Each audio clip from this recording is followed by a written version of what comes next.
make it so I can't pay rent or anything like that, right? Surely there is nobody that would spend more money and take loans out of banks simply to roll for a character, right? Alright, so back to the big question. Why do people do this to themselves? Simple. Gambling is an addiction. You one time roll on a banner, you get the character, and you get that hit of dopamine that makes you feel like you're the god of the world. So you keep chasing that hit.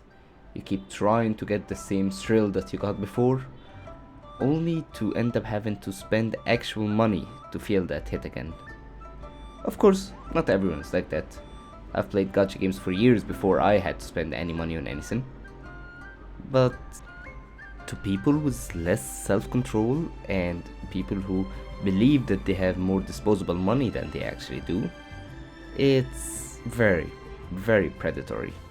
And it's so easy to start spending on a banner, assuming that you'll finally get lucky, just to lose the 50-50 and having to start all over again spending even more money. Believing that, isn't it better to guarantee it right now than to risk the fact that the character will go away and I might not ever be able to get them again?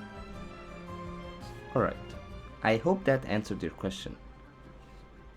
Yes, gacha games are psychological traps that put you in a state of mind that you always feel that maybe just spending a little bit more will make you have more fun. But does that mean that gacha games are just pure evil? Just a soul trap to make sure that your wallet has the worst day ever? Not necessarily. At the end of the day, it is just a game.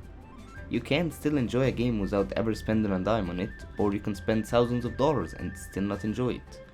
So the takeaway from this is, find what you have fun with.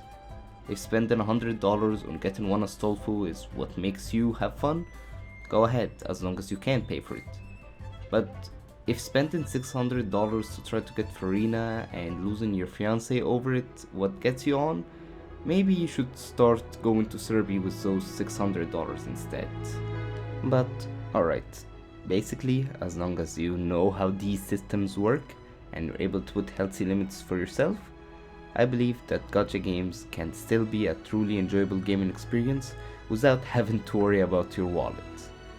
Oh, and to answer your last question, and are they okay? No, we are not. Please, God help me, somebody